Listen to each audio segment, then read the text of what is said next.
Hi friends, and welcome to another story time with Ms. K. Today's book is The Berenstain Bears Don't Pollute Anymore, written and illustrated by Stan and Jan Berenstain. Well, looky here, said Papa Bear as he opened the evening news. Your friend Professor Actual Factuals got his picture in the paper. Oh, said Brother and Sister Bear, coming to see. There's a big story too, said Papa, and a headline. My goodness, said Mama Bear. What's it about? Leading scientist claims Bear County is in serious trouble, he said, reading the headline. What sort of trouble? Asked Sister.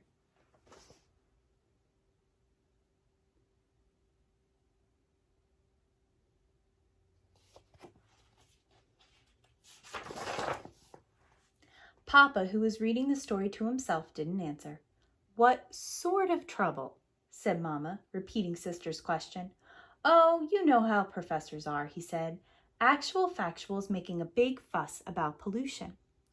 Well, I know how Professor Actual Factual is, said Mama, and I think he's quite sensible. So do I, said Sister. Me too, agreed Brother.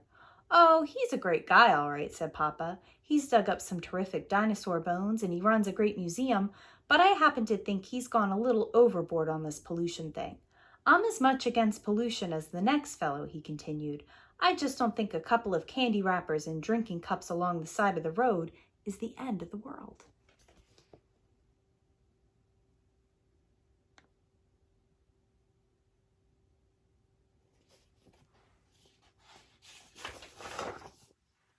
Besides, Bear Country is in great shape. Come on, I'll show you. He opened the door and led the family out onto the front stoop. You see, Bear Country is not only in good shape, it's downright beautiful. The rolling hills, the forests, the lakes and streams, and just look at that sunset. It's beautiful, all right, agreed Brother, but our science book says that some of those colors are caused by chemicals in the air that shouldn't be there. Piffle, said Papa. Say, aren't you two supposed to be doing homework?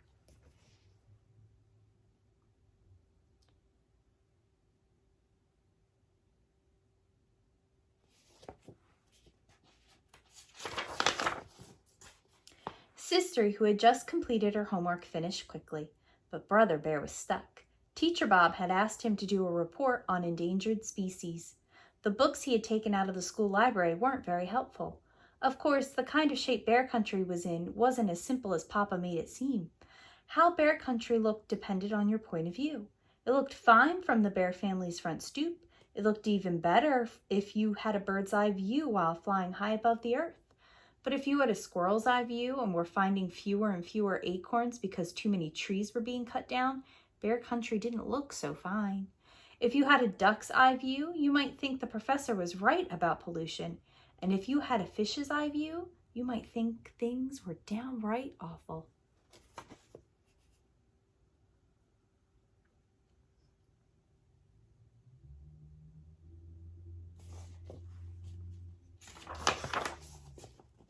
The next day, Brother decided to visit the museum to ask Professor Actual Factual for help with his endangered species report.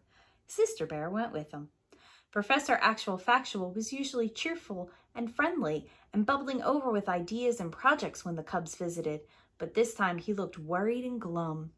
He cheered up a bit when he saw them, but when Brother told him the purpose of the visit, to get help on a report about endangered species, he said something very surprising. I'll tell you the endangered species to do your report on. Us.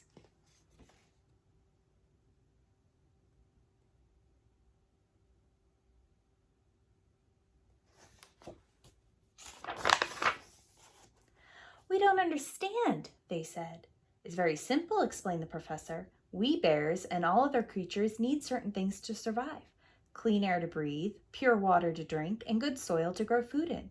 If we don't do something about pollution, we're all going to become endangered species. Come, he said, you'll understand soon enough. He led them out to where the Actual Factual mobile was parked. It was a special van with all kinds of scientific gear in it.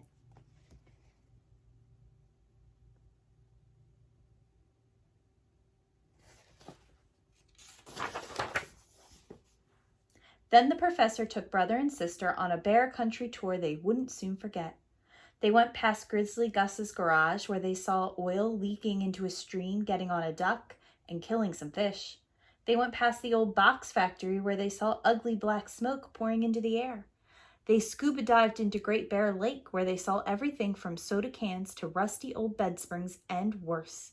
They saw a fish tangled in a plastic soda can holder.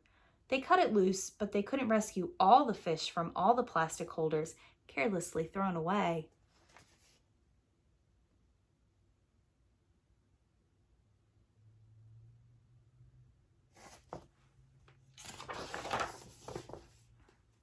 They drove through the forest and saw that a great many trees had been cut down, and then not many new trees had been planted to replace them.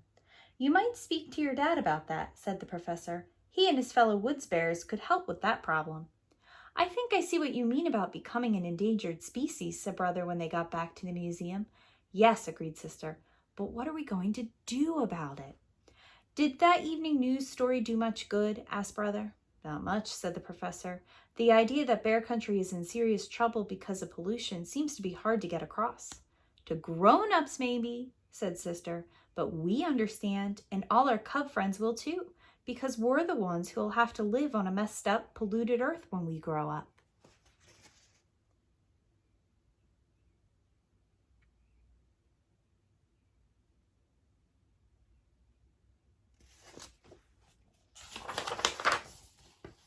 "Professor," said brother, "how does this sound? You come to our school and explain all about pollution to the cubs of bear country.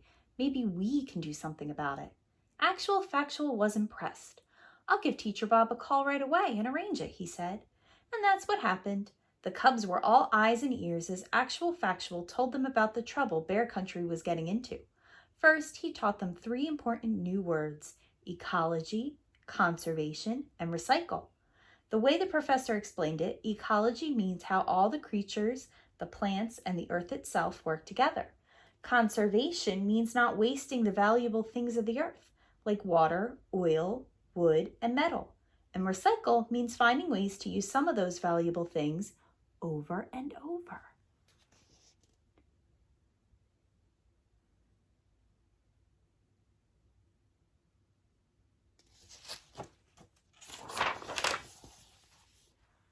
The cubs learned quite a lot from Actual Factual, and they had some ideas of their own too. "How about a recycling program?" suggested one cub. "Maybe for newspapers to start," added another. "Then if it works, for cans and bottles too." Tim Honeypot said he'd talk to his dad, Mayor Honeypot, about it. Brother Bear remembered Grizzly Gus's garage. "You shouldn't be allowed to spill oil into streams and kill fish," he said.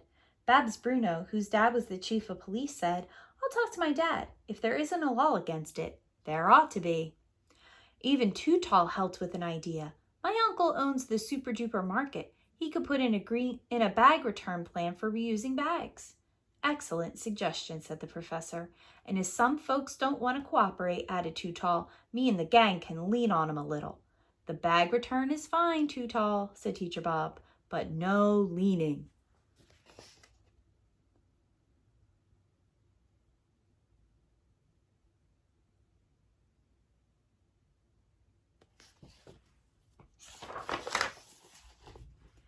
Cousin Freddie had the best idea of all. "Let's start a club to stop pollution and call it the Earth Savers Club. We'll make posters and bumper stickers and have cleanups and marches and parades." But there was still the problem of Papa and his fellow woods bears. That evening, brother and sister told Mama and Papa about the Earth Savers Club and all the plans for stopping pollution. Mama was very impressed. Papa was too. "As I said before, I'm just as much against pollution as the next fellow." But when the cubs asked him to be sure that he and his fellow woods bears plant a new tree for every one they cut down, he got a little grumpy. "Humph," he grumped. "It's hard enough to cut trees down without having to plant them as well. Besides, what's all the fuss about? They're just trees." "My dear," said Mama, "the cubs are right. The forest is a living thing and deserves respect." Papa was about to say piffle, but thought better of it.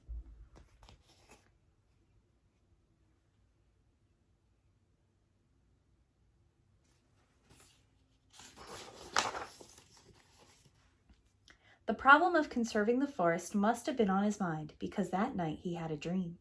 In the dream, he was walking toward the forest to cut wood when the trees began to sway and wave their branches. Then the branches turned into reaching, grasping arms. Then the trees climbed out of the earth on their roots and chased him. "Help!" cried terrified Papa in his sleep. "The trees, they're after me!" He woke up in a cold sweat.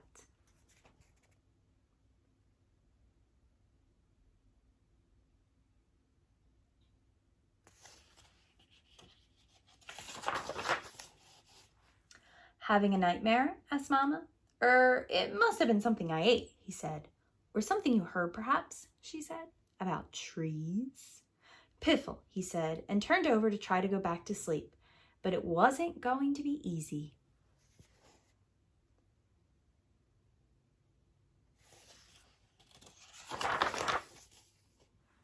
The Cubs didn't expect to solve all of Bear Country's pollution problems, but the Earth Savers Club made a very good start.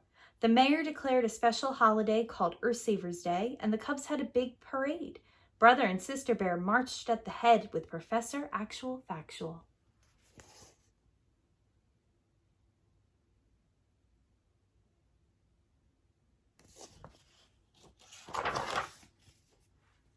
There were many grown-ups in the parade too, including Papa Bear, who carried a sign that did not say piffle.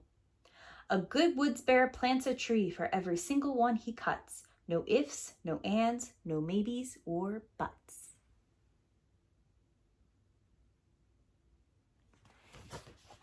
The end. Friends, I hope you enjoyed our story today. Until next time, bye.